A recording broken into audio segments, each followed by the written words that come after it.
Ok, pessoal, boa noite, muito boa noite a todos que nos assistem. Com grande satisfação que a Engenharia Aeronáutica da PUC Minas, São Gabriel, dá as boas-vindas a vocês. Nosso palestrante de hoje, o nosso convidado, é graduado em Engenharia Industrial Mecânica pelo Centro Federal de Educação Tecnológica de Minas Gerais, Cefet-MG, é capitão do quadro de oficiais e engenheiros da Força Aérea, FAB, tendo ingressado em 2012 na instituição. É engenheiro de recebimento de aeronaves pelo Instituto de Pesquisa e Ensaios em Voo, IPEV, possui especialização em prevenção de acidentes aeronáuticos, fator material, pelo Centro de Investigação e Prevenção de Acidentes Aeronáuticos, CENIPA, ambos em 2013. Possui mais de 7 anos de experiência em projetos de suporte e componentes mecânicos embarcados em aeronaves de asa fixa e asa rotativa. No caso aí, aviões e helicópteros. Perdão. Utilizadas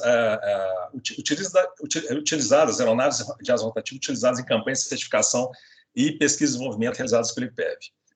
Capitão Rafael, nosso querido Capitão Rafael, também é especialista em engenharia de manutenção aeronáutica pela Pontifícia Universidade Católica de Minas Gerais, PUC Minas, concluiu o curso em 2020 e atualmente é adjunto da subdivisão de aeronaves do Parque de Material Aeronáutico de Lagoa Santa, do PAMLS, além de ser um dos coordenadores do processo de implementação da modernização do T-27 Tucano.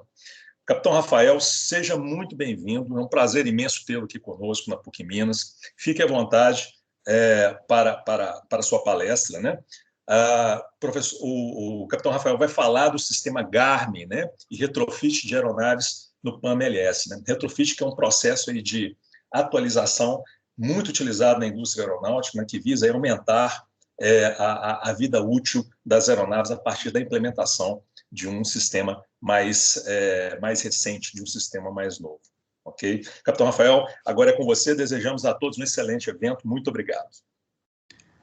Professor, boa noite a todos. Obrigado pela introdução aí. É um prazer estar aqui agora palestrando, Nós tivemos um encontro no ano passado, em 2020, ali como apresentando TCC, E aí agora vamos apresentar aqui também um pouco do nosso trabalho lá no parque. Então, eu vou começar aqui. Vamos ver aqui.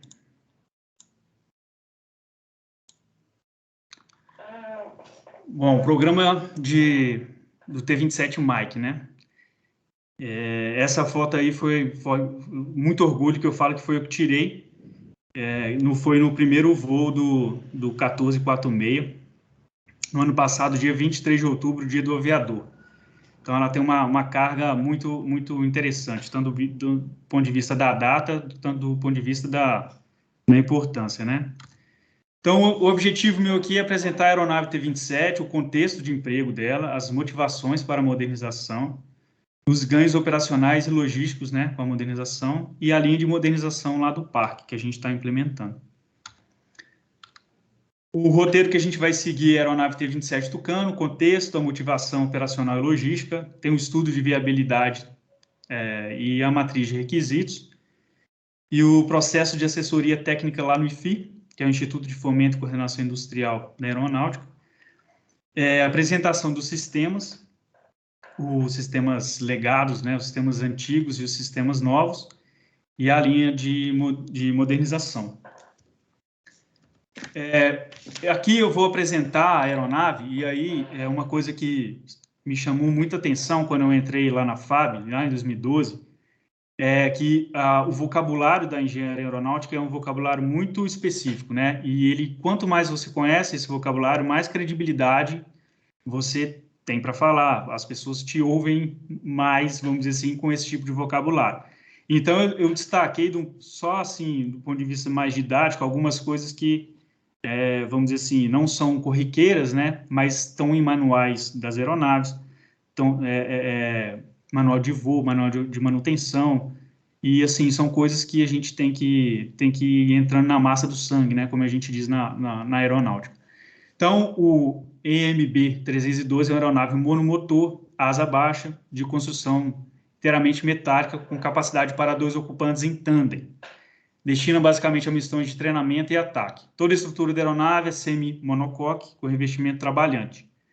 Ela está equipada com motor Pratt Whitney PT-6, clássico PT-6, de 750 HP, com a hélice Hartzell, tripar e velocidade constante. A fuselagem, um só conjunto, é basicamente construída em liga de alumínio e composta em geral de curvas cônicas, sendo constituída cavernas, né, de seção U, entalhadas para acomodar reforçadores estudados. A parte inferior dianteira da estrutura da fuselagem estende-se até o suporte do trem de pouso do nariz e serve também como suporte inferior do motor.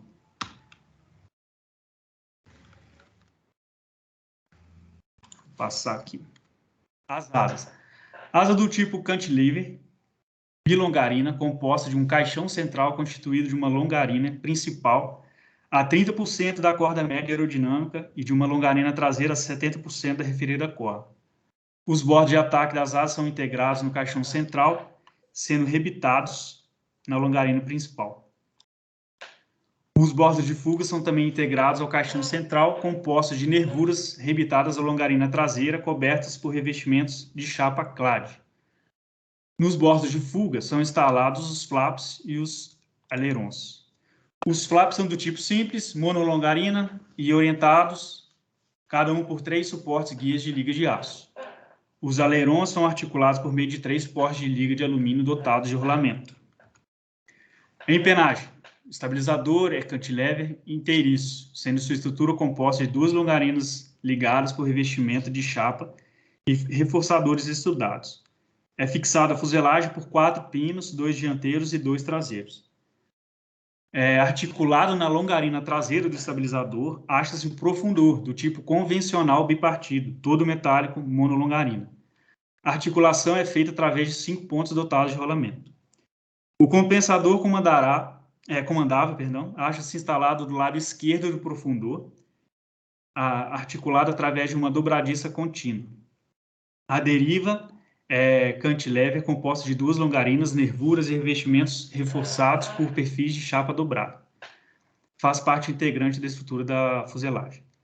O leme de direção é do tipo convencional, totalmente metálico, monolongarina, articulado em 3 pontos dotados de rolamento, na longarina traseira da deriva.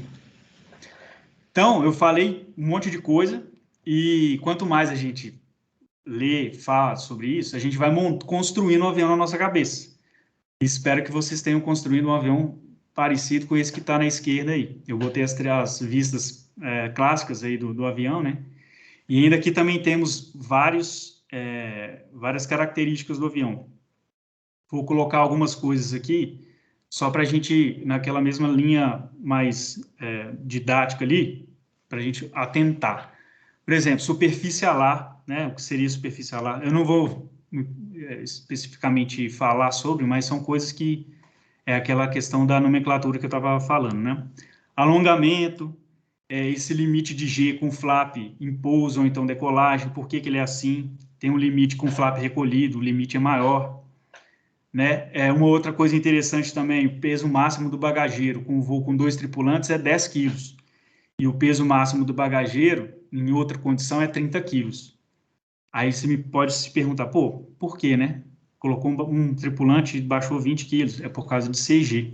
Se a gente for para pensar aqui, ó, o bagageiro está aqui, atrás da CMA, e ele vai jogar o peso do avião para trás, né? Então, esse avião já está bem no limite, ele é um avião com um limite traseiro bem no limite, então qualquer coisa que você colocar aqui a mais vai dar diferença. Então, você tem 2 tripulantes, um na série dianteira, na traseira, e aqui 10 quilos. Se você voar monoplace, você coloca 30 quilos aqui. Então, são algumas coisinhas que às vezes passam despercebido e tal, mas é interessante a gente a se atentar. Aquelas informações todas eu peguei do manual de voo da aeronave, tá? Essa também, esse é um gráfico que a gente tem que se habituar a ler, a identificar as coisas, que seria um envelope de manobra, né, com aceleração G negativa e positiva máxima. Isso tem a velocidade, aqui ele ensina para a gente como que ler, né, isso aqui. Então, você tem a velocidade indicada lá no velocímetro da aeronave, você vem aqui temos altitudes diferentes aqui também, e o limite da aeronave vai variar, né, para você não chegar nessa área de perigo e extrapolar o limite estrutural do avião, ou de até, vamos dizer assim, de manobra, né, de range de manobra, né, você perder o controle do avião, provavelmente dito, ou ter algum dano estrutural irreversível lá em voo. Uma outra coisa que eu também trouxe é uma ficha de peso CG, peso centragem, vamos dizer assim, clássica que a gente usa lá na FAB. Então, se a gente for ver aqui essa figurinha, a gente tem todos os grandes componentes do avião, né, os que mais influenciam no peso CG. Não está dando para ver aqui, mas a gente tem também a questão dos braços, né, para a gente poder calcular. Então, assim, o ideal é você configurar o avião conforme o manual de pesagem do avião, mas você consegue fazer cálculos com aquilo que você tem. Então, se você está sem os 2 assentos, você consegue pesar o avião e colocar isso lá depois, né? Usando uma planilha de Excel, alguma coisa do tipo assim. E aí você chega nesse gráfico da direita, que seria o envelope do avião sem cargas externas, que seria o azul, ele com cargas externas, né? Você consegue carregar. A questão do peso no avião é uma coisa interessante, porque você consegue carregar muito peso, ou você está limitado a carregar pouco peso, dependendo de onde esse peso está. Então, cargas externas elas vão estar ali muito próximas do CG do avião ali, né? Da CMA. Então, você consegue carregar bastante peso. Só que o outro espaço que você tem para colocar alguma coisa é o bagageiro, que já está lá atrás. Então, você diminui bastante a capacidade da aeronave por questão de CG, não por questão de potência de motor ou por questão de limite estrutural, por exemplo, né? E uma outra coisa que a gente faz também é o passeio de CG, que a gente faz o cálculo do consumo de combustível, né? Porque a aeronave ela vai se tornando mais leve. E aí, era uma aeronave menor, né? Então, está ali também muito próximo, mas em aeronaves maiores, você tem essa questão do consumo de combustível, a influência do consumo de combustível no CG muito grande. E, obviamente, nos aviões que são tanques, né? Eles são aviões basicamente que estão lá para isso, para poder fazer reabastecimento em voo, tanto de aviões quanto de helicóptero. Então, você tem um tanque lá dentro, na parte de carga do avião, e isso aí vai sendo despejado por mangueiras nas duas asas ali para outros aviões. Então, é uma questão relevante essa questão do CG. Sempre um quebra-cabeça. Você mexer com peso e balanceamento do avião, tem que sentar e fazer conta. Então, esse é o T-27, é o 1302 ali na esquerda, lá na década de 80, quando ele foi entregue lá para a FAB. E a foto que vocês estão vendo é do 1446, que eu falei antes, né? A foto que está na capa da apresentação. Mas eu estou sentado no 2P do 1302, tirando essa foto. Então, eu achei interessante, assim, que são 30 e alguns anos de diferença, né? As duas fotos. E a gente vê que o avião está aí voando até hoje. Vocês podem ver que tem uma lança, né? Uma lança laranja com um equipamento ali. Aquilo lá é um boom anemométrico, que é um pitot, né? Numa área que está na asa direita do avião, na asa direita do 1302. E você, para que isso, né? Aviões de desenvolvimento, aviões de pesquisa e ensaios em voo, você usa isso aí para poder achar a curva de calibração dos instrumentos da aeronave. Então, velocímetro, o climb, o altímetro, você consegue achar. E ali também, vocês podem ver que tem tipo uma aletinha ali embaixo.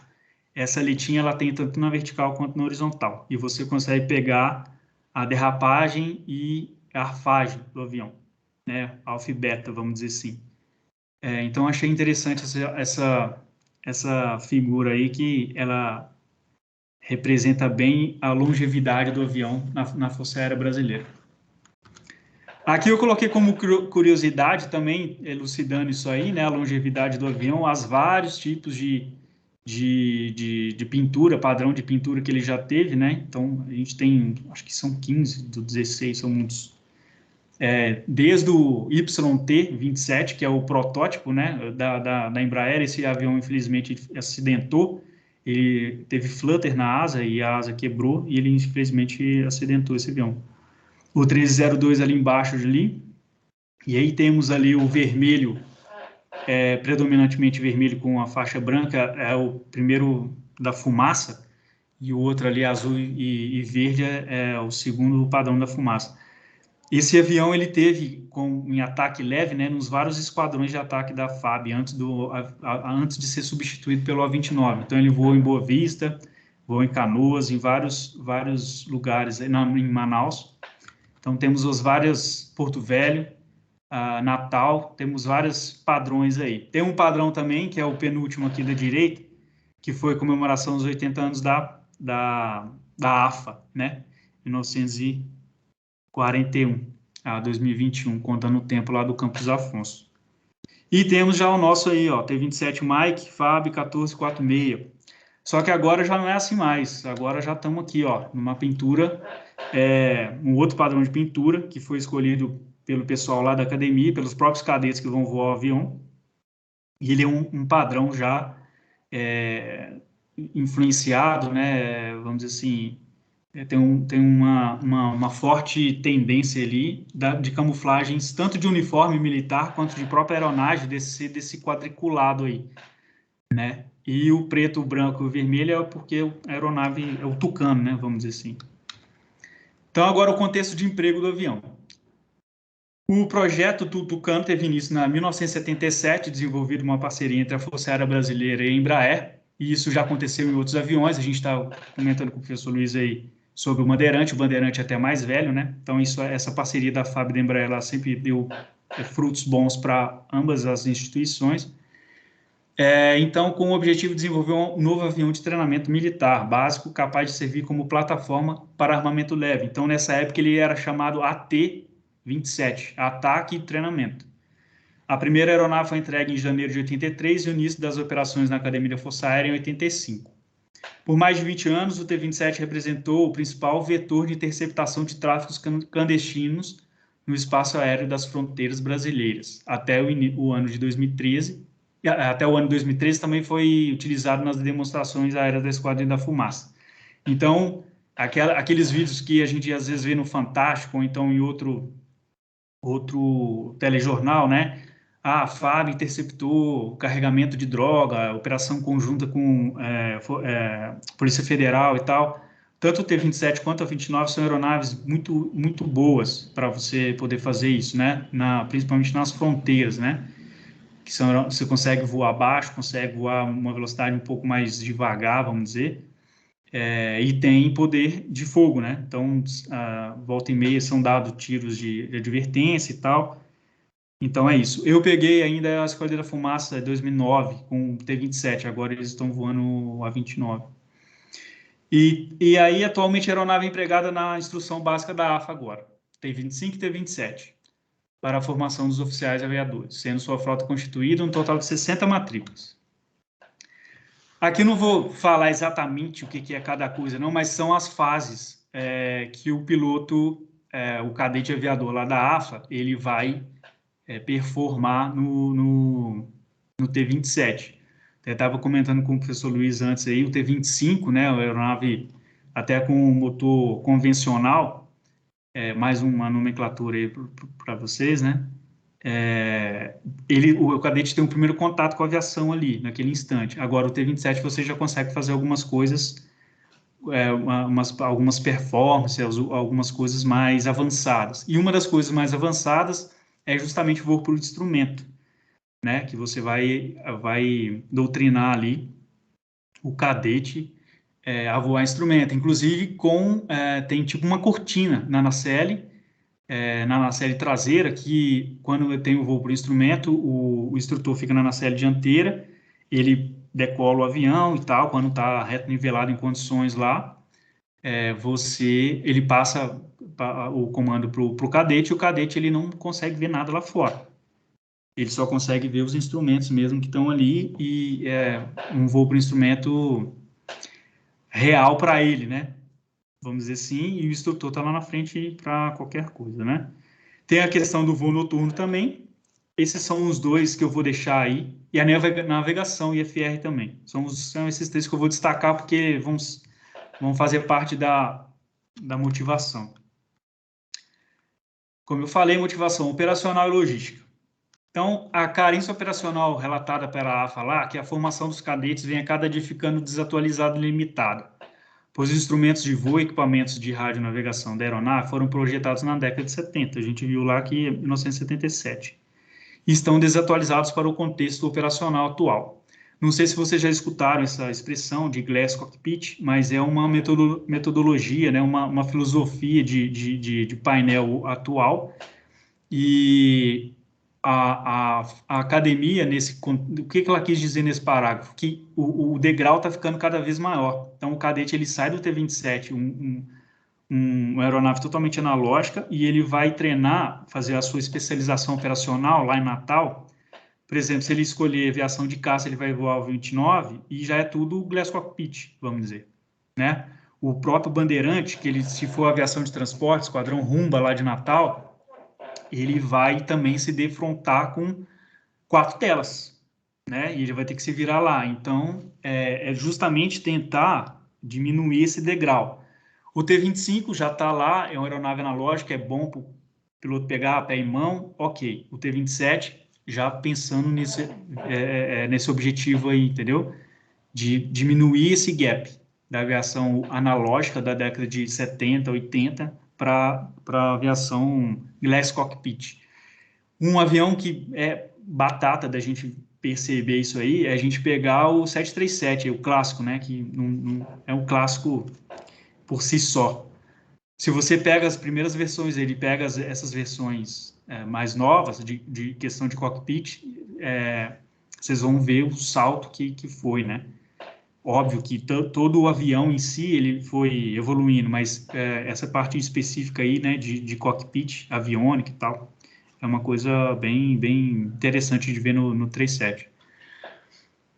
Outra coisa que eles colocaram, a instrução aérea para viagens em rota está dificultada, limitada e baixas condições de segurança, considerando-se principalmente os voos em condições IFR, a aviação, navegação e condição de voo por instrumento, em áreas terminais mais complexas, para os quais os atuais sistemas de radionavegação instalados no T-27 são insuficientes e atendem marginalmente os requisitos atuais de aeronavegabilidade.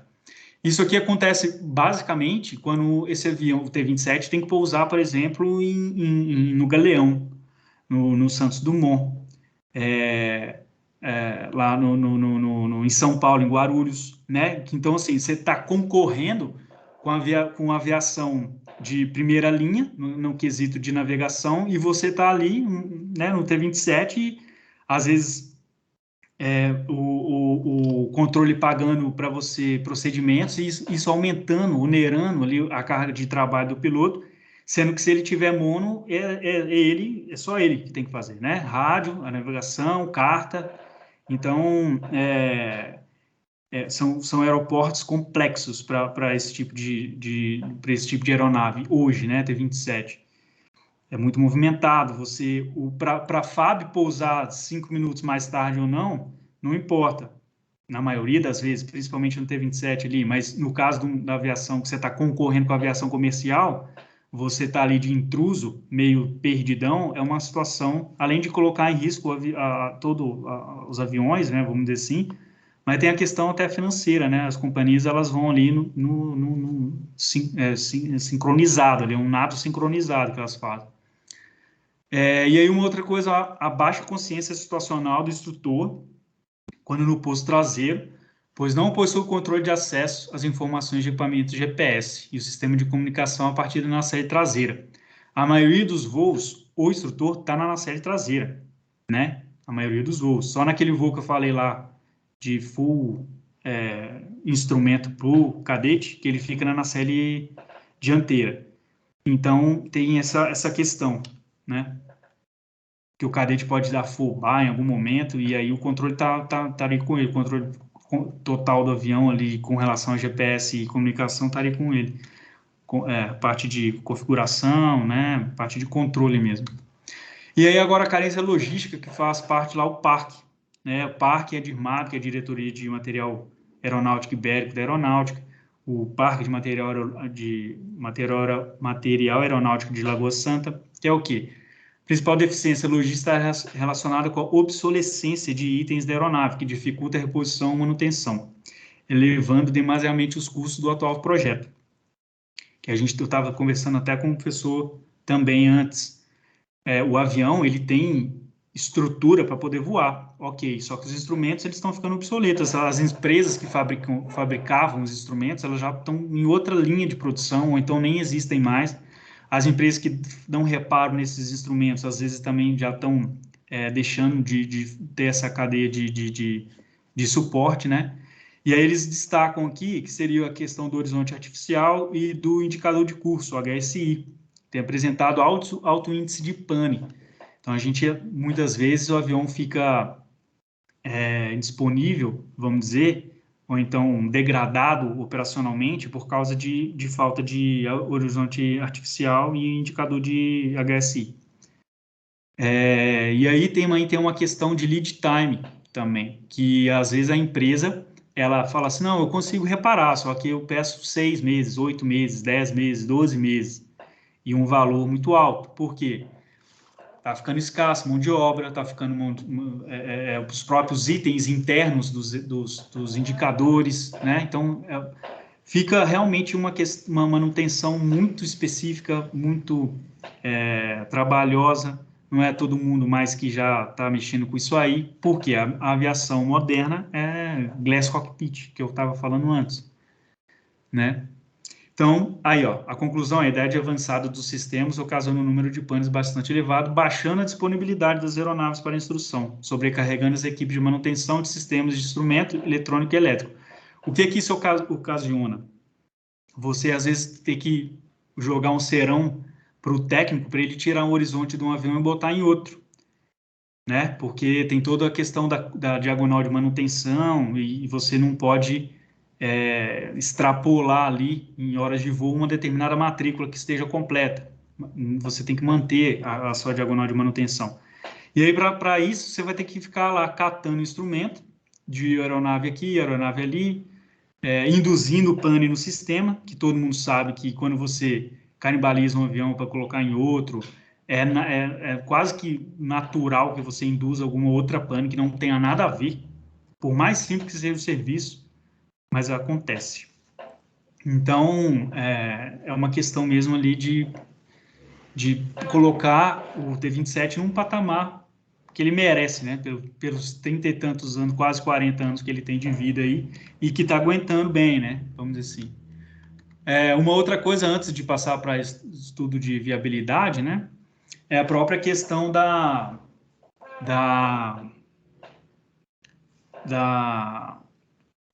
hora de voo, hora de fadiga, né? Então, assim, isso aqui, a gente está falando de obsolescência de itens, de equipamentos, de indicadores e tal. Só que a gente tem uma aeronave que está com uma disponibilidade de vida e fadiga razoável, interessante. Por quê?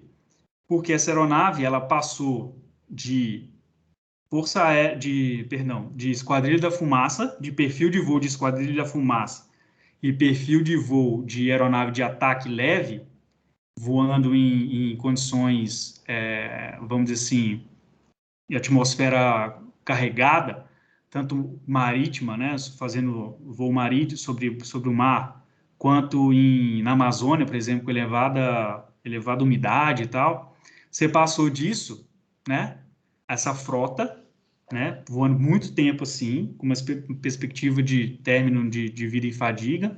Você passou desse perfil de voo para um perfil de voo lá em Pirassununga, que tem uma atmosfera quente, seca, que tem perfis de voo, óbvio, que voo de manobra, que o cadete, né, vai puxar G, vamos dizer assim, mas não vai ser nem comparado ao que da Esquadrilha Fumaça, por exemplo, fazia no T-27 e hoje faz com a 29. Então, você deu um fôlego pro T-27, vamos dizer assim,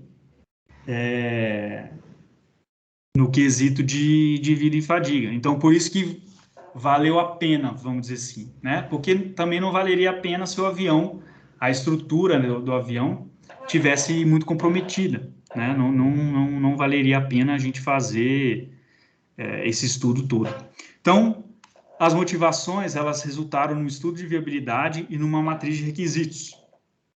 O estudo de viabilidade é uma coisa um pouco mais reservada nossa lá, ele tem uma classificação.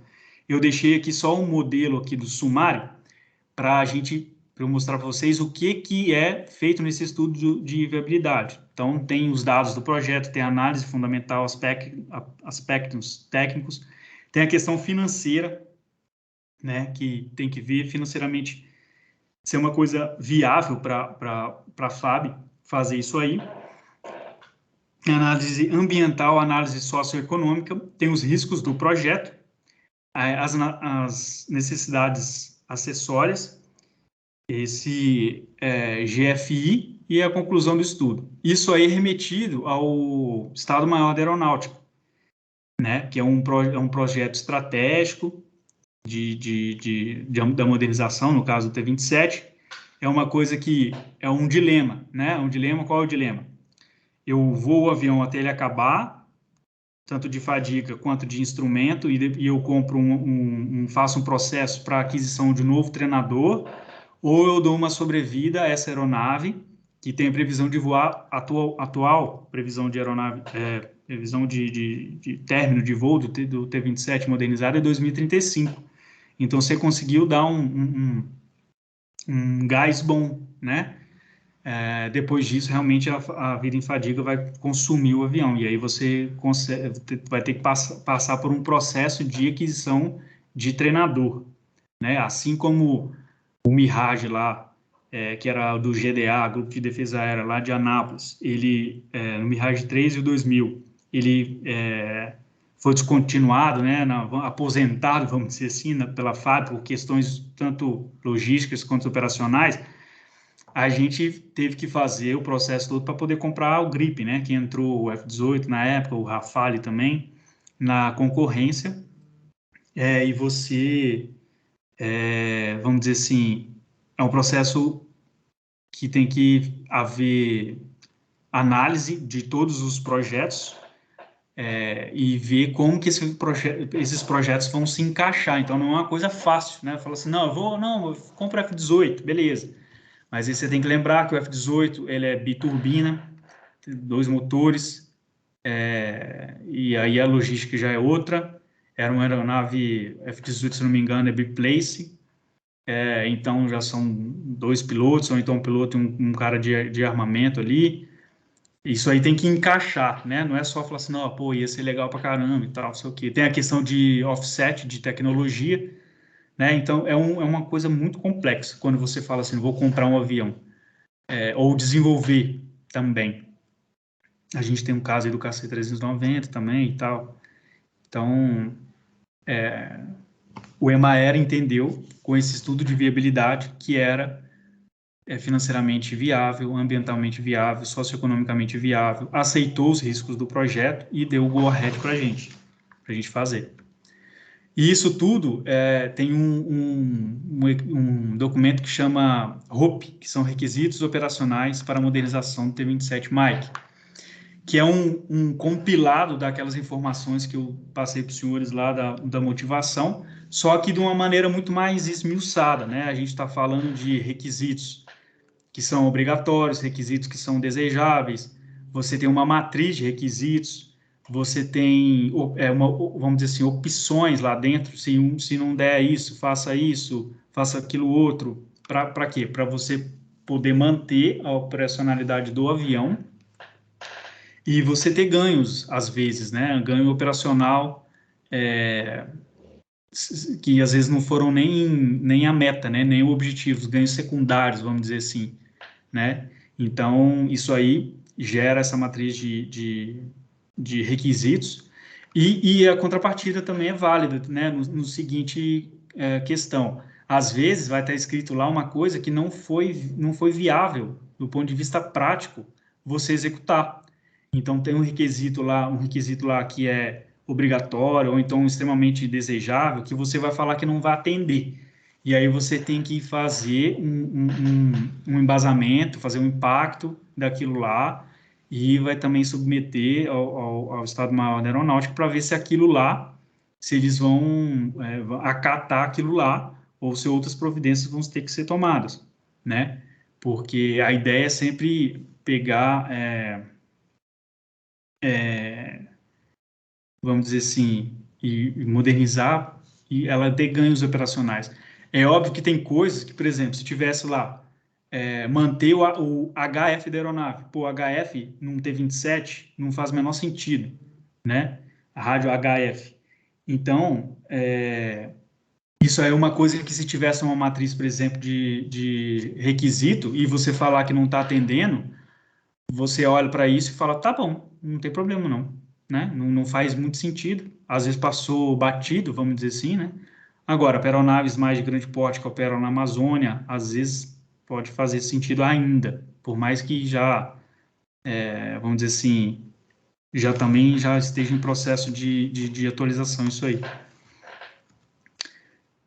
Eu vou falar um pouco do processo de assessoria técnica do IFI, porque o professor falou de retrofit, né? Eu estou falando de modernização, tem a questão de qualquer alteração que você possa fazer num PA, né? Que agora tem as nomenclaturas do IFI, né? Nomenclaturas de certificação, de assessoria técnica e tal.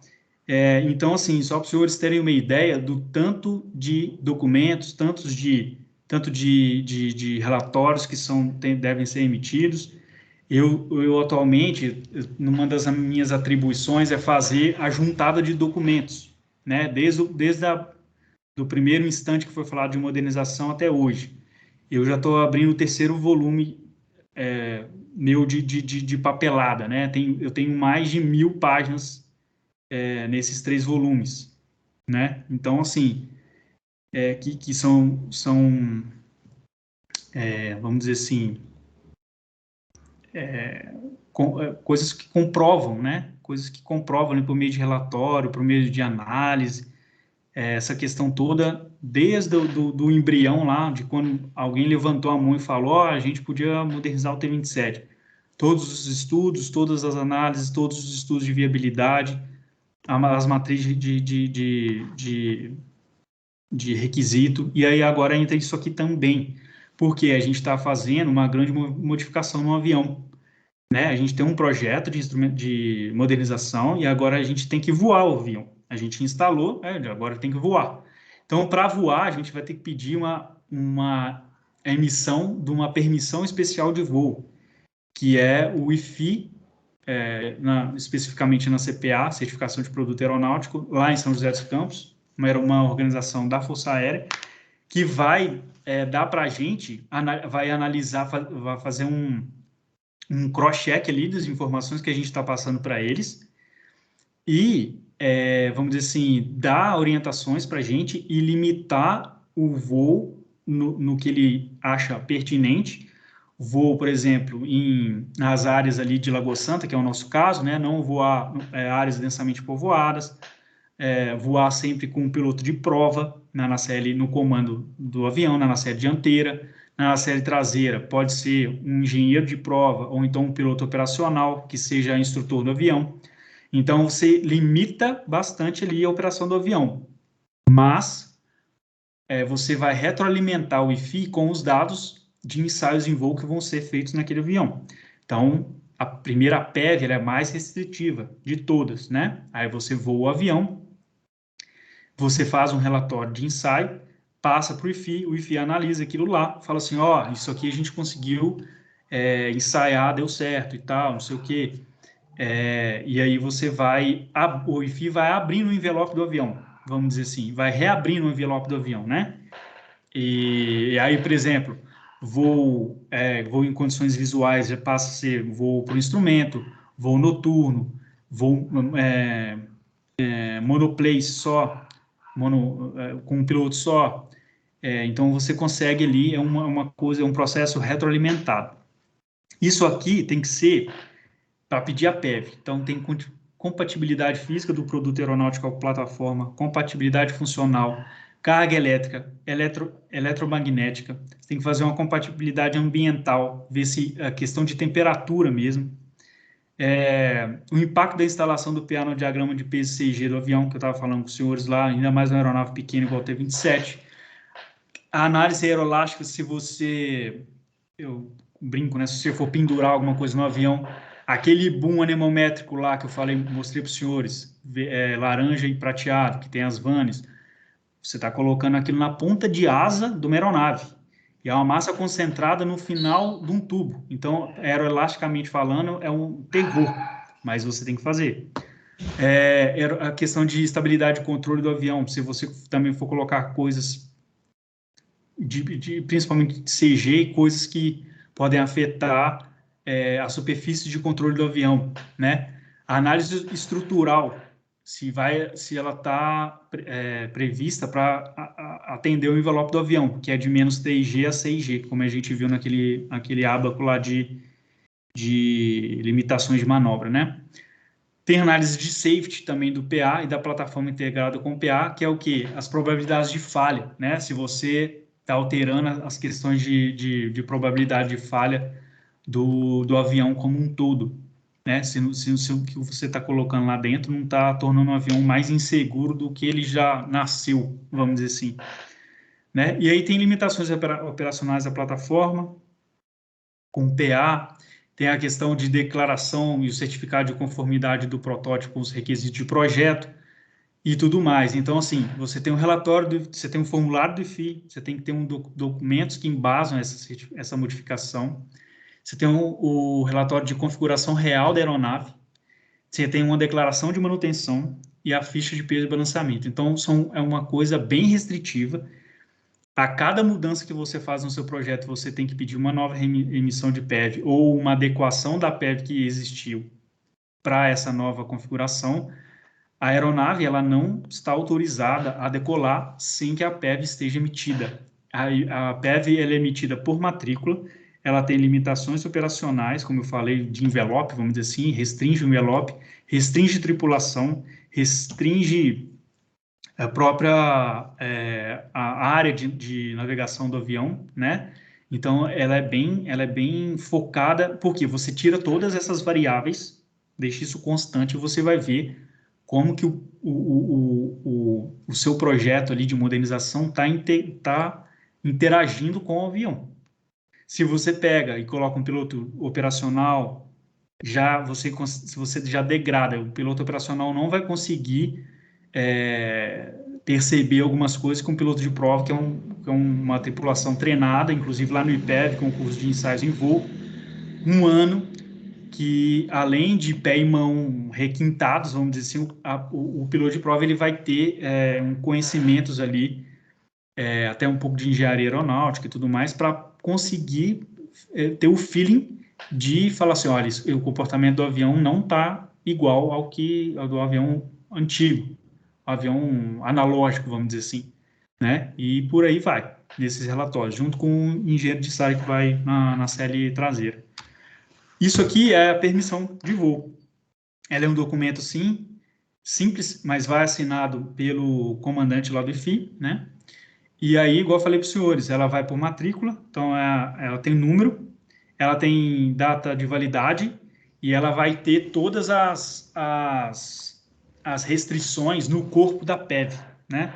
Então, o piloto de prova vai olhar aquilo lá e falar assim, realmente eu posso fazer isso, não posso fazer aquilo e tal, e, como eu falei, vai abrindo com os relatórios que ele vai fazer, emitir para o IFI, ele vai conseguir aumentar o escopo da PEV. É um curso muito interessante de fazer lá no IFI, CPA, curso de... Como que é? Curso de certificação de produto aeronáutico. É um curso que eu fiz em 2014, se eu não me engano, um curso bem legal. Aqui eu coloquei o que seriam as PEVs, né? Vamos dizer assim, porque tem várias PEVs também. Então, tem a PEV especial de voo, permissão especial de voo. a ser emitida pela aeronave em condições de operação especial e transitória. Essa aqui é a primeira, vamos dizer assim. É a primeira que você vai fazer. Você migra para a PEV inicial, que é o quê? Quando você já tem aeronaves mais serializadas, vamos dizer assim, quando você tem uma maturidade no seu projeto maior, né? E você tem também uma implementação do seu projeto na aeronave também mais madura. Então, você vai para uma permissão de voo inicial, PEV-I, que chama. E depois, isso aí, no começo da serialização, vamos dizer assim, logo após esse momento, você vai para a permissão especial de voo continuado, que aí ela já tem um envelope completo do avião, ou, se houver restrição, essas restrições já estão no manual de voo da aeronave, em forma de complemento. Toda a documentação já está incorporada nos manuais de operação do avião, de manutenção, de operação. Então, é a fase última de maturação do projeto com aeronave integrados de uma forma única, vamos dizer assim. Você vai pegar o manual da aeronave e já lá não vai ter falando de climb analógico, ele vai estar falando dos equipamentos que estão instalados lá no avião, modernizados, vamos dizer assim, né? Checklist de emergência, checklist de procedimentos normais ali, tudo já atualizado. Esse é um avião que ele não tem restrição para, por exemplo, a tripulação. Então, esse é um avião que vai estar lá na academia com, vamos dizer assim, os instrutores lá e os cadetes. Então, agora eu vou fazer a apresentação do sistema antigo e do sistema novo. Então, essa aqui é a arquitetura antiga, não vamos entrar muito em detalhes, mas isso aqui é o que mais chama atenção, né? Que é o painel antigo do 1P ali, todo analógico, basicamente. Agora, a arquitetura nova. Nós temos aqui agora a arquitetura nova, vou pegar uma colinha aqui para a gente ver. A GDU, que é aqui no meio, ela absorve, né, o horizonte artificial, o altímetro, indicador de velocidade vertical, indicador de storm scope, o relógio, o HSI, o RMI, o indicador de DME, o horizonte artificial backup, o indicador de Marking Bacon, o velocímetro, indicador de temperatura do ar externo. Olha o tanto de coisas que a gente está falando, de tantos instrumentos. O GTM 650 é o GPS, né? Tem a CTL do transponder, o VHF1, VHF2, o NAV e o GPS.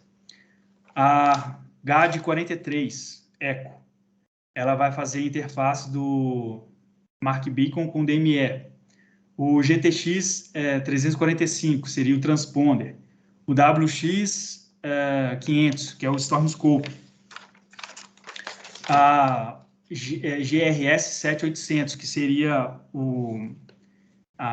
sensores de 3 eixos que fornecem a informação de atitude do avião, incluindo a rotação, inclinação e a guinada. Ele é projetado para substituir todos os instrumentos giroscópicos mecânicos do avião, que sempre dão muito pane. Temos o BFI também, que é uma unidade compacta, que você consegue voar pelo GI 275, esse aqui. Que ele tem o horizonte artificial, tem o altímetro, tem o indicador de velocidade vertical, indicador de temperatura do ar externo, tem o horizonte artificial, backup e o velocímetro. E a CGR, aqui em cima, que é o backup de motor, que é o indicador de torque, DTOT, indicador de fluxo de combustível, indicador de T5, pressão e temperatura do óleo, NG, NH. Tem um painel de transferência de controle do rádio também, que ele está junto com o fadigômetro. O painel novo é esse. Então, a gente vê que realmente tem um painel bem mais glass cockpit, vamos dizer, mais essa filosofia, né? Tem algumas coisas que não vão mudar ali mesmo no avião, vão ficar do jeito que está, mas já você consegue ver uma diferença bem grande ali na arquitetura do novo painel. As telas são touch, né? Então, você consegue tanto pelos botõezinhos ali que ele tem, mas as telas são touchscreen também, então você consegue ter essa agilidade aí no quesito das configurações. Então, você conseguiria voar, se essa tela aqui fadar, você conseguiria voar com GI 275 e com CGR 30, que é backup de motor e aqui a navegação. O GTN, o GPS e tem a questão do rádio. E aqui é um controle remoto do rádio da nacelle, da outra nacelle, para você ter também a questão de controle se o seu rádio der o pau na sua nacelle, né? Vamos dizer assim. A arquitetura antiga tinha vários equipamentos ali no bagageiro, atrás do bagageiro, né? Então tinha VHF2, VHF1, TDR-90, VIR-32, giro vertical, amplificador de servo, acoplador de bússola, ADF, caixa de transferência de áudio. A única coisa que ficou foi o DME-40, unidade de alarme sonoro, que a gente pode ver aqui. A gente colocou o GTX 345, o GD 43 Eco, o Martin Beacon, o Stormscope e os dois CGR 7800. Isso tirou muito peso do avião, numa parte interessante, que era a parte do cone de cauda, né? Aqui tem a disposição das antenas, então GPS, 2 GPS, VHF1, 2, o ELT, o VOR, ILS, Stormscope, Transponder, Martin Beacon, DME, essa foi a disposição final das antenas. Aqui eu coloquei à disposição da cablagem, e é interessante que o projetista colocou as classes, né? Que é uma coisa do pessoal de eletrônica aí, tem essa atenção. Uma diagramação simples, né? Com as cavernas aqui do avião. À disposição dos equipamentos também nas cavernas, onde está instalado cada um. Tem a arquitetura nova, ela tem uns magnetômetros, né? E aí a gente começa a ter os efeitos colaterais. Você tem um magnetômetro instalado na asa, né? E o que tem na asa ali do avião? Luz de posição, luz de estrobo. E aí estava dando interferência, porque é um pulso que você está ali na estrobo, né? Principalmente, você estava tendo interferência no magnetômetro. Então, você teve que trocar o sistema da estrobe por LED. Você teve que trocar os parafusos de fixação da carenagem do avião por parafusos amagnéticos, porque também estava dando interferência magnética. Então, essas coisas às vezes a gente não pensa, né? Mas lá na prática vai acontecendo. O outro magnetômetro ficou lá na deriva do avião. E, por fim, vou falar um pouco da linha de modernização, que é onde eu estou atuando mesmo lá.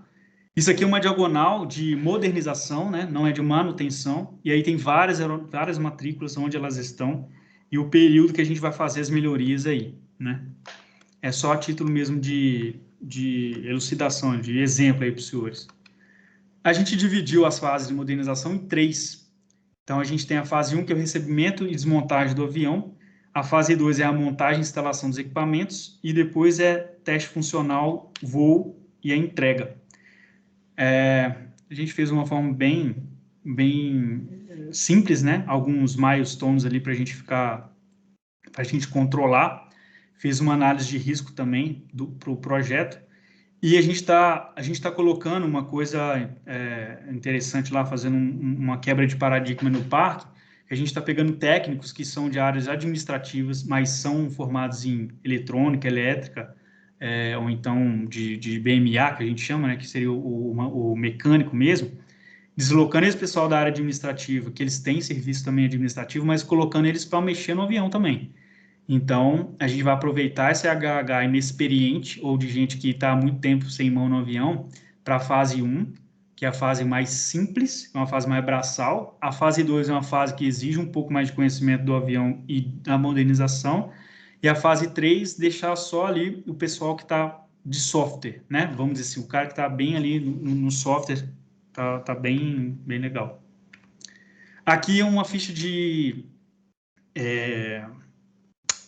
como é que fala? De acompanhamento, né? Então, tem todas essas coisas coloridas, tá separado por especialidade. A gente tem os dias, tem as tarefas que têm que ser feitas, e aí o técnico vai, colore isso aí, dá o ok dele, dá a rúbrica dele, e se não deu certo, ele coloca qual foi o ops lá. É uma forma bem tranquila da gente controlar lá nosso progresso, né? Aqui tem uma questão também do simulador, né? Porque existe simulador, né? Como os senhores sabem, e aí lá na academia tem um simulador, só que ele está todo analógico. E aí nós vamos ter que fazer um simulador com a modernização, vai ser o Centro de Computação da Aeronáutica de São José dos Campos que vai fazer, com uma nacelle já modernizada, né, com os procedimentos todos operacionais de uma nacelle modernizada. Então tem aqui o Gantt que eles passaram para a gente lá, da linha de modernização, especificamente do simulador. Então é isso. O meu objetivo foi apresentar aí para os senhores a aeronave T-27, o contexto de emprego, as motivações para a modernização, ganhos operacionais e logísticos, né? E a linha de produção e a linha de modernização lá do Parque de Lagoa Santa. Peço desculpa que eu extrapolei o tempo aí, mas, enfim, acho que valeu a pena aí, né? Capitão Rafael, muito obrigado, viu, pelas informações detalhadas aí de um processo complexo, denso, né, que é a modificação de uma aeronave. Você conseguiu, assim, na verdade, foi até pouco tempo que você gastou de tão complexo que esse processo, né? Muita documentação envolvida, né? Quando a gente modifica uma aeronave, né? Quando a gente executa uma grande modificação, como você mesmo comentou. E aí eu gostaria, se você permitir, de abrir para as perguntas agora no chat. Eu estou acompanhando aqui o chat, o pessoal pode ficar à vontade para fazer as perguntas. Eu tenho a primeira, eu vou dar o kick-off aí nas perguntas, fazendo... Já vai vir na canela, né, professor? O seguinte questionamento, né? Num processo tão denso como esse, né, a engenharia ela entra muito forte, assim, vamos dizer assim, a engenharia é uma área fundamental para que todo o processo aconteça. A gente sabe que tem os técnicos, né, o pessoal que está trabalhando diretamente ali na aeronave, os técnicos de aviônica fazendo as instalações, as modificações, remove painel, faz as novas furações, às vezes tem que fazer um painel novo, né, para instalar os novos instrumentos, as telas, mas tem também o pessoal da engenharia, a gente sabe que tem. E qual seria a importância do pessoal da engenharia nesse processo todo, né? Sim, ótima pergunta, né, professor? A gente fala que a gente desceu a engenharia para a linha de fábrica, a linha de modernização. A gente desceu a engenharia. Então, eu estou lá como engenheiro mecânico, mas já quase aeronáutico aí. Estou lá como um coordenador da linha, como um todo, né?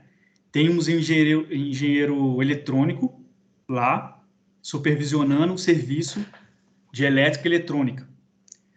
Nós temos um engenheiro aeronáutico, que é o chefe da inspetoria, hoje lá, que também atua diretamente ou por intermédio da inspetoria, né, dos inspetores. Então, uma coisa que o Coronel Nelson, né, o senhor conhece ele, né, ele falou para a gente, falou assim, vou descer em engenharia, e realmente desceu e falou assim, vocês vão resolver os gaps que o técnico não vai resolver e a inspetoria não vai resolver, porque o técnico, a doutrina do técnico de manutenção é seguir a TO. Seguir a TO. Hoje a gente está no limiar a TO, ela está quase que sendo feita. O caminho ele está sendo colocado e se você dá um passo. Você põe o bloquinho e dá um passo. Você põe o bloquinho e dá um passo. Então tá no limite ali. Por isso que é fundamental a presença da engenharia e dos diversos ramos ali, né? Eu tenho mais experiência na parte, eu vim do ensaio em voo lá de São José dos Campos, então eu tenho uma parte de avião muito forte. Aí já tem o cara da eletrônica, ele tem a parte de projeto de eletrônica muito forte, então ele consegue analisar diagrama elétrico, ele consegue ver diagrama de bloco, consegue interpretar isso muito bem. Questões de projeto, tipo assim, qual vai ser na caixa de CB, qual que vai ser a amperagem lá, a corrente do break, esse tipo de coisa, porque no caso, depois que a aeronave está voando, são feitos ensaios de salto de break, né? Então o engenheiro vai lá e solta o break para ver o que realmente vai acontecer. Então a gente está no limite ali hoje, né? O projeto ele está bem maduro, mas ele não está 100%. Então, assim, é fundamental. O próprio Coronel Nelson, né, como engenheiro aeronáutico formado pelo ITA lá também, ele encabeça tudo, né? Ele compra as nossas brigas, vamos dizer assim, que realmente os desafios são bem grandes, assim. Mas eu acho que é isso aí. Ok, Rafael, muito obrigado. Pessoal, eu convidei todo mundo o pessoal para fazer perguntas. Caso vocês queiram utilizar também o microfone, fique à vontade, viu? Não só pelo chat, eu estou de olho aqui no chat, o Paulo já fez uma pergunta aqui, eu vou ler a pergunta dele, mas fique à vontade também para abrir o áudio, caso vocês queiram. O Paulo pergunta o seguinte: gostaria de saber se durante o processo de homologação final e testes já houve projetos a qual não se aplicou e foi negado a incrementação da aeronave, né? Eu acho que ele está perguntando aqui se durante ao término do processo de modificação do avião, né, já houve algum caso, se você conhece, Rafael, algum caso em que a homologação da modificação, né, depois que ela é solicitada, a homologação da grande modificação, ela foi negada por algum motivo. E caso isso aconteça, caso isso ocorra, tem como voltar atrás, tem como solucionar esse problema? Só finalizando a pergunta dele, pois durante o processo de retrofit são instalados equipamentos homologados para tal fim, né? Então, acho que é exatamente isso aí mesmo. Sim. Então, de cabeça, vamos ver se até o final eu consigo lembrar, mas eu não estou lembrando de nenhum, não. A questão é assim, a parte de projeto, ela já tem que ser casada com a homologação, tem que ser um projeto, tem que ser um processo a várias mãos. 4 mãos também não é suficiente. Então tem que ser uma coisa extensa. A pessoa que escreve o requisito, ela tem uma caneta muito pesada, né?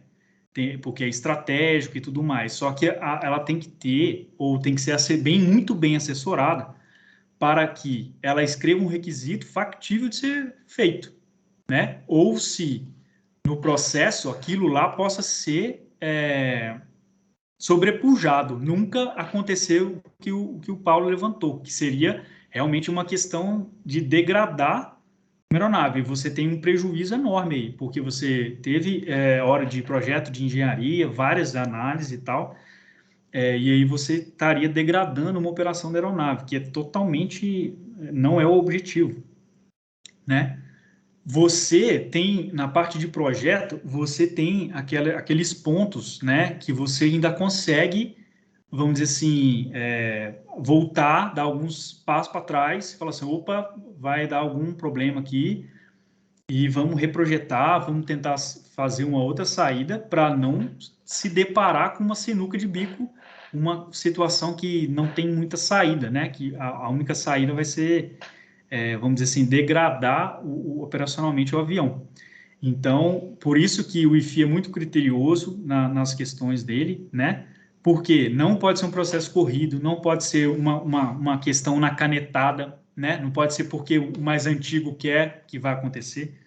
Tem que ser um estudo realmente a várias mãos, envolvendo a área operacional, a área logística, a área da engenharia, e fazendo uma costura.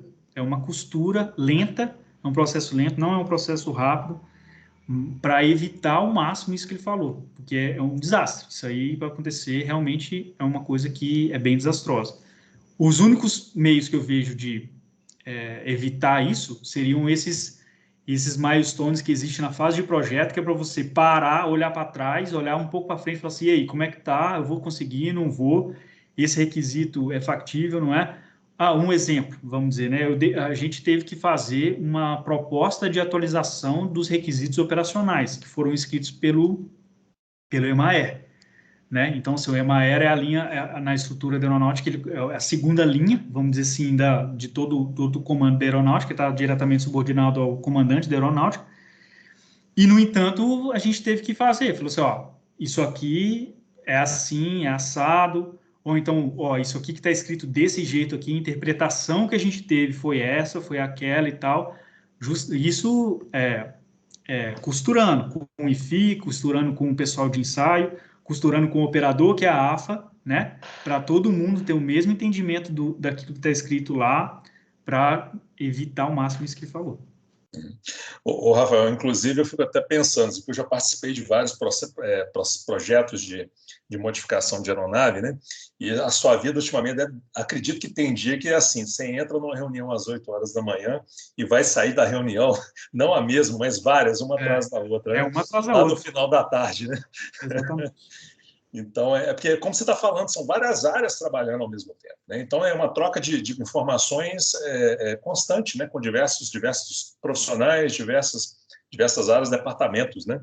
Uma outra coisa que também adicionou um grau de dificuldade aí bastante elevado foi a questão da pintura, que a gente não estava esperando isso. A nossa pintura era colocar um Mzinho depois do T27, e para mim tá modernizado, show de bola. Só que aí eles fizeram um concurso lá na AFA, falando assim, não, nova pintura do T27, Mike.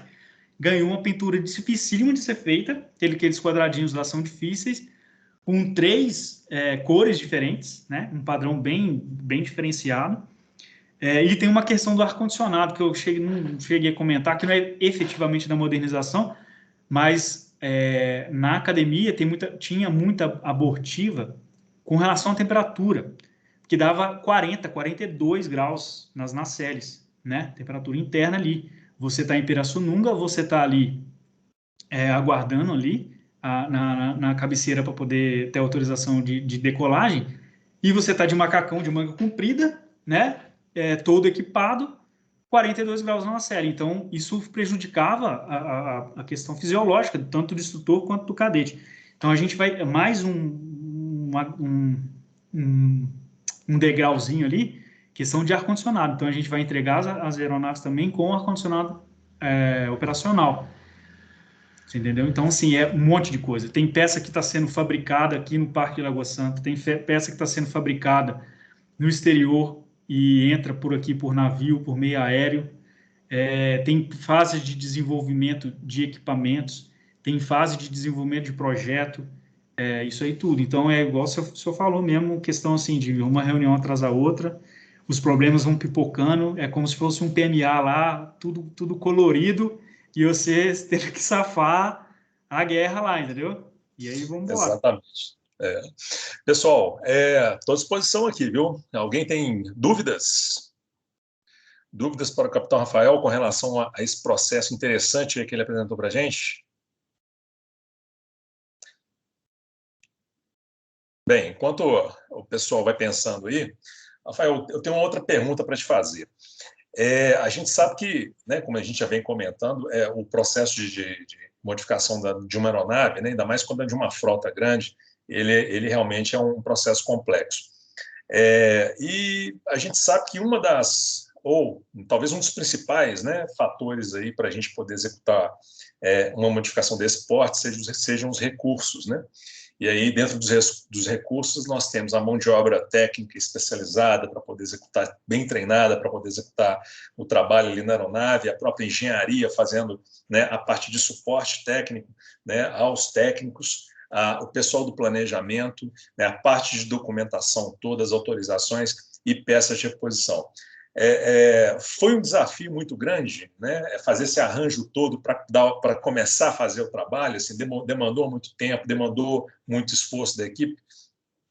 Sim, óbvio, porque é uma coisa que nunca foi feita na aeronáutica, né? Então, assim, essa é como se fosse um nível de intervenção na aeronave equiparado a fabricante, né? Então, a gente coisas que a gente veria numa Embraer da vida né, numa Boeing da vida, que, por exemplo, se você tem uma frota lá de 37 e a Boeing faz uma modernização, você vai cumprir o boletim que a Boeing te forneceu. Aqui não, aqui a gente está quase assim que desenvolvendo esse boletim junto, às vezes encontra uma porta fechada, que é alguma coisa que não dá certo e você tem que voltar atrás, criar uma outra solução, criar uma outra situação. Mas, assim, isso é uma coisa, um feito inédito na FAB, né? Tenho muito orgulho de estar trabalhando nisso aí. É uma coisa que o Parque do Galeão, por exemplo, que é lá no Rio, o Parque de São Paulo, eles não tiveram nem perto de fazer alguma coisa nesse nível. Tanto o F5, que é do Parque de São Paulo, quem fez foi a Embraer, a modernização do F5, e quem fez a modernização do Bandera foi Esqueci o nome. A Vibras, acho que foi a Vibras que fez. Então, assim, você contratou tudo, né? O desenvolvimento, a implementação e a fase também de homologação, certificação, né? E aqui o que aconteceu com a gente foi, o que foi feito foi a compra de uma solução, de um projeto, vamos dizer. Agora, a implementação desse projeto, todas as partes de ensaios, parte de certificação, homologação, estão toda com a gente. E a instalação, né, que é um desafio enorme, que é aquilo que eu estava falando. O técnico de manutenção, a doutrina, e é muito forte na FAB, é muito forte no meio civil, ele vai fazer o que está escrito na TO. E a gente está no limiar ali, a gente está desenvolvendo quase que a TO de amanhã, a gente desenvolveu ela hoje. A parte de cartonário, tarifário, isso aí tudo está sendo uma coisa gradual. E aí que entra, né, como o senhor levantou, a questão da engenharia, a questão de planejamento, questão de você ter um projeto no papel e você pega um avião que tem cablagens lá que não acabam, são chumaços e chumaços de cabos, e você tem que ir lá um por um, você tem que olhar, esse aqui que eu tenho que cortar? Corta. Esse aqui que eu tenho que cortar? Então corta. E é assim, não tem como botar robô, não tem como fazer nada. É o técnico ali, e a gente está, como eu falei, no limiar ali. O que ele vai fazer amanhã, hoje já não está assim, mas no começo, sim, o que ele faria amanhã, a gente está fazendo aqui hoje. A gente está fazendo um cartão, o tarefário aqui hoje, para ele fazer. E aí tem dúvida, tem questões de tamanho de fio, que aí corta errado, aí não sei o quê. Aí tem os percalços aí da vida, né? E aí, principalmente nas primeiras aeronaves, a equipe de engenharia acompanhando os técnicos constantemente, né? Mas é muito interessante porque depois que passam as primeiras aeronaves são modificadas, né? O pessoal ganha um know-how tal que, como a gente costumava falar na manutenção, parece linha de produção, né? Então os aviões vão chegando, o pessoal já sabe o que tem que fazer, então já conhece bem os documentos e o programa toma uma dinâmica muito, muito, muito intensa, né? A gente hoje, a gente está com a mão mesmo na fase 1 na fase 2, que é a fase de desmontagem e fase de instalação. Isso a gente está com a mão no avião. Então, hoje, eu consigo pegar uma equipe de mão de obra que não tem experiência ou que nunca mexeu em avião. Às vezes o cara realmente vai para a escola e vai para uma área administrativa. Eu consigo colocar um técnico lá e um técnico de elétrica para a equipe de elétrica, um cara de eletrônica para a equipe de eletrônica, e esses dois caras conseguem tocar a equipe. Então, não precisa da presença permanente lá da engenharia, como era no começo, que o senhor comentou, nas primeiras ali. Então, assim, o 46 é o primeiro protótipo, né? E ele foi feito com uma filosofia. O 14426 ele já é um segundo protótipo, ele já tem uma outra filosofia, né? O que aconteceu é que o 46 ele teve que ser remodernizado no padrão do 26 para você começar, para você ter o primeiro protótipo, na verdade, transformou no seu primeiro avião de série, vamos dizer assim. Ele tirou uma camisa e botou outra, né? Então, mas aí o projeto ficando maduro e você tendo a mão no avião, né, do pessoal, as coisas elas entram numa cadência, né, mais produtiva ali mesmo, né? Exatamente. Rafael, o Lucas levantou a mão. Por gentileza, Lucas, pode fazer sua pergunta. Boa noite, Rafael. Boa noite, Luiz. Boa noite. Bom, você comentou, Rafael, que lá no PAMA, lá ele faz, né, produz alguns certos tipos de peças, de materiais, para poder colocar nos aviões, né? Agora, em meio fiscal, possui alguma burocracia assim, que faz com que estreite a produção de alguma peça para a aeronave? Ou, como, por exemplo, a homologação? Ou possui algum incentivo para a produção de materiais por parte do governo? O que tem, obrigado pela pergunta aí, Lucas. A questão é assim, a gente tem uma usinagem, né, muito boa lá, tem uma oficina mecânica, o senhor chegou aí lá, né? Então, a gente tem uma oficina mecânica lá bem interessante. Então, a gente consegue fazer questão de chaparia, questão de usinagem, fresa e tal. Essas coisas, elas vão ficando para trás e a gente não lembra, né? Então, assim, suporte de tal equipamento lá na baia de aviônicos do avião. Às vezes, chega para a gente um suporte do fabricante que não tem como instalar aquilo no avião, não cabe, é um dimensionamento ruim, é um posicionamento ruim para a gente, porque é um avião pequeno, um avião antigo, já tem coisas legadas no avião, tem coisas que a gente não vai mexer. Então, aí a gente faz uso, né, disso aí, dessa oficina, a engenharia produzindo desenho técnico daquilo lá que a gente está projetando. Então, a gente não deixa também de projetar alguma coisinha ou outra, né? Então, por exemplo, isso eu dei exemplos da parte de compartimento de aviônica lá, que vem um suporte todo lindo, mas você não consegue pôr no avião. Então, você tem que desenvolver um seu, com desenho técnico do parque, com assinatura de engenheiro do parque, com fabricação e material do parque, entendeu? A gente tem como a gente é aeronáutica, a gente segue algumas regras não tão arrochadas como a aviação civil. A gente tem uma liberdade poética um pouco maior, vamos dizer assim. Mas o rito segue, é uma coisa de engenharia, né, um desenvolvimento, aquele DLS vai ficar... DLS é um desenho de Lagoa Santa, né, que a gente chama. Ele vai ficar arquivado, ele tem especificação de material, tudo, né, como se fosse uma produção mesmo.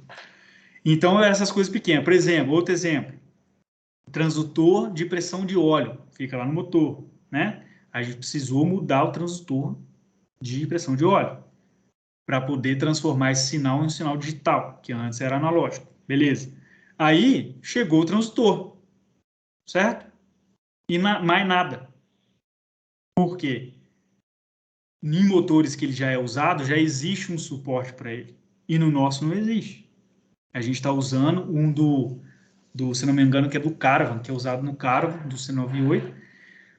É compatível, tal, não sei o que, eles conversam entre eles, bababá. Só que aí, cadê o suporte? Então, a mesma coisa. Foi lá um pessoal da chaparia, que são os metalúrgicos nossos lá, foram para lá e falaram, vamos fazer a concepção desse cara aqui. E aí faz, entendeu? Agora, equipamento eletrônico mesmo, esses são todos comprados. A gente está comprando todos, né? Comprando porque já são equipamentos que já têm a certificação dele. Isso melhora muito o processo de certificação do projeto, né? Então, você pega o seu projeto tendo várias coisas homologadas e certificadas, é muito mais fácil de passar no IFI. Porque senão você vai ter que fazer PEVs específicas para cada equipamento daquele lá. Toda coisa que você desenvolve um produto que você vai botar dentro do avião, você vai ter que fazer um processo de homologação, certificação, que vai ser tão complexo quanto a maior interferência que aquilo tiver no avião. E isso faz com que o processo de modificação, né, Rafael, fique mais extenso ainda e mais problemas, e vai ficando cada vez mais complexo, né? O leque vai abrindo, né? Vai abrindo, exatamente. A gente tem que tentar fechar, não deixar ponta solta, como a gente costuma falar aqui. Ô, Lucas, mais alguma pergunta? Então pode-se dizer que a restrição varia, né, de modelo de aeronave para aeronave, podendo ser até um pouco mais maleável para uns modelos mais antigos, né? Então, a gente costuma dizer lá que a gente consegue fazer um T-25 do zero. É brincadeira, mas a gente chega quase lá. Por quê? Estava até comentando com o professor, né? O Parque de Lagoa Santa tem 86 anos, então ele tem muita coisa antiga lá, obviamente, mas ele sofreu uma modernização ao longo do tempo aí, foi adquirindo know-how, tecnologia, tanto de mão de obra também especializada, né? Então, existe um know-how em Lagoa Santa que não existe no Parque do Galeão, que eu estava falando, Parque de São Paulo e outros, dos Afonso e tudo mais. Então, o T-25, por exemplo, é assim, o T-25, você encontrou uma rachadura numa seção, numa longarina, você faz esse negócio. Você faz isso lá no parque. Descrava a que está ruim, crava a nova e pau na máquina. Entendeu? A gente tem essa capacidade. No T-27, a gente tem um pouco mais complexo, né? Mas a gente tem isso aí também. E igual eu falei para todo mundo aí, às vezes tem alguma peça, alguma coisa que a gente não encontra no mercado. Às vezes a Embraer fala, não, eu te entrego, daqui 2 anos eu te entrego. Porque ela tem que reativar toda a linha de produção dela. Não, negativo. A gente pega a peça na mão, fala para o desenhista aqui, ó, tá aqui, se vira, faz um desenho, tem material, especifica o material, vê se tem condições da gente fazer com os equipamentos que a gente tem. A gente está com CNC lá também, que já dá um ganho animal ali para a gente, mas tem torno mecânico, fresa e vai, chapa e vamos embora. Bacana. Nossa última pergunta do Pedro. Bacana, Lucas. Eu vi aqui que você respondeu a pergunta, né, pelo Rafael. O Pedro, na verdade, ele pergunta o seguinte, Rafael, a gente vem comentando, né, o quanto que é complexa essas modificações, o tanto que necessita, em termos de arranjo estrutural, de processos, né, o tanto que puxa da instituição, né, todo esse arranjo. Ou seja, é um processo trabalhoso e complexo em grande parte das vezes. Bem, o que motiva não pagar, por exemplo, a Embraer para fazer essa modificação, ou uma outra empresa, ou terceirizar esse serviço e executar esse trabalho in-house? Aí ele até pergunta aqui, é a questão financeira? É a questão de ganho de experiência para que, né, experiência incorporada à própria instituição, no caso PAMA mesmo, né, para futuras modificações, né? O que motiva, na verdade, não contratar esse serviço e fazer esse serviço in-house, como a gente costuma dizer na aviação, né? Sim. Então, essa é uma questão estratégica, né? Nível EMAER mesmo, né? Como eu falei lá, no fluxograma, a segunda linha de caixinha estaria o EMAER, subordinado diretamente ao comando da aeronáutica. Mas, assim, o que eu penso, né? O que eu posso falar, na minha opinião, é know-how. É você ter condição de fazer isso, de você ser independente e fazer isso. Você fazer isso do ponto de vista de uma contratada, você tem a execução do serviço, né? Você tem uma diminuição do risco relativo, ou você pode embutir isso no contrato, né? Então, assim, você tem um jogo ali, um jogo político, um jogo estratégico que você pode fazer. Agora, o fato de você internalizar isso, você tem um ganho tecnológico, né, muito grande. Todo mundo que está passando por isso,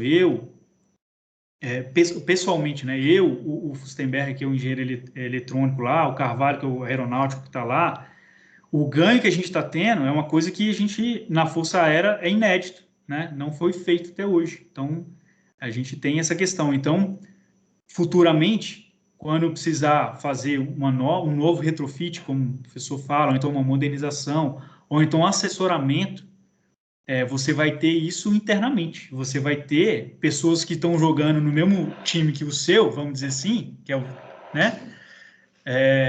Com informações, com capacidade de poder te assessorar, fazer um assessoramento de alto nível, falar assim, ó, chefe, ó, isso aqui, experiência que a gente teve no T27 é essa, lições aprendidas são essa, pontos a melhorar são esses. O fato da gente fazer com mão de obra nossa, essas vantagens, essas desvantagens, fazer com mão de obra terceirizada, essas vantagens, essa terceira, fazer um trade-off no final, e aí é melhor assessorar o comando aeronáutico para, daqui a pouco, fazer no T25. Por quê? Pode fazer no Caravan também, pode fazer em outros aviões, e aviões que já têm também um certo nível de operacionalidade, o AN-29 da vida, você consegue um projeto muito mais recente, né, do que esses dois que eu estou falando, mas você já consegue vislumbrar, fala assim, pô, o 29 já está com seus aninhos ali, e aí, vamos pensar em alguma coisa? Que aí você, vamos dizer assim, é uma solução, um assessoramento com know-how interno, não ficar dependendo da empresa, de uma Embraer, de uma desenvolvedora, vamos dizer assim, né? Acho que, na minha opinião, seria isso, tá? Então, perfeito, concordo. E aquela velha história, só para resumir, né, para fechar a fala, você entra com não só o ganho do ponto de vista de know-how técnico, né, do time, né, em si, mas você entra com seus processos aqui e sai com seus processos aqui em cima, né? Porque você vai ter que melhorar todos eles para poder... melhorar. Exatamente. Tem que otimizar tudo. O ganho é em diversas áreas, né? Sim, sim. Exatamente. O planejamento, o pessoal do planejamento, o pessoal do controle, o pessoal da inspetoria, todo mundo tem que estar pensando fora da caixa, né? Exatamente. Isso aí, com certeza, vai melhorar o parque como um todo. Por exemplo, nós estamos aqui em outubro de 2021. Quando a gente estiver em outubro de 2022, no ano de 2023, quando a temperatura do parque estiver um pouco mais baixa, os processos vão estar maduros, do mesmo nível, né? A gente vai entregá-los maduros, então o parque vai funcionar de uma forma mais redonda do que já funciona, né? Sem dúvida. Ok, muito bom, capitão Rafael, mais uma vez, muito obrigado pela sua presença, muito obrigado por ter aceitado o convite para esse evento que a gente está tendo essa Semana da Aeronáutica. Para a gente é extremamente importante essa aproximação, né, com esses conceitos, essas práticas da indústria. A gente sabe que a aviação militar ela roda em alguns pontos diferentes da aviação civil, então a contribuição que você traz para a gente aqui, né, de apresentar esses processos sob essa ótica da aviação militar é de extrema importância. E eu aproveito para mandar um abraço para toda a equipe lá do PAMA, o pessoal que eu gosto demais. E as nossas portas aqui na PUC Minas, como sempre, estão sempre abertas. Muito obrigado. Obrigado, professor. Foi uma honra aqui falar, né? De aviação é uma coisa que, quando você é picado pelo mosquitinho da aviação, você fica falando de avião o dia inteiro, se deixar. Então, foi uma honra falar com vocês aí, o pessoal que está fazendo engenharia aeronáutica aí. Falar que lá as portas do parque também, em nome do Coronel Sardinha, né, diretor do parque, em nome do Coronel Nelson lá, que é o nosso chefe lá da engenharia, também estão abertas, né? Quanto mais próximos aí a gente mantiver o relacionamento, acho que as duas instituições têm muito a ganhar com isso. E foi isso, foi um prazer enorme. Estou, assim, aceito o convite para os próximos ciclos de palestras aí, tá? Obrigado. Foi muito bom, muito prazeroso falar. Tá bom? Bom, prazer imenso. Boa noite a todos. Obrigado. Aproveito também para agradecer a todos, né, todos os alunos que vieram, tanto da PUC Minas, quanto também, né, os convidados externos. Muito obrigado. Agradeço também mais uma vez a professora Kelly pela coordenação aí do evento. Um grande abraço a todos. A gente tem palestra às 19 horas até sexta-feira, então é só ficar de olho lá no site, né, do evento e fazer as inscrições para receber o certificado, né? O pessoal que é da PUC Minas aí pode trocar por ACG depois, mais tarde, né? Então já fica o meu convite aí para as próximas palestras dos próximos dias. Um grande abraço a todos mais uma vez, capitão Rafael, tudo de bom. Um abraço para vocês. Um abraço, boa noite. Tudo de bom, boa noite.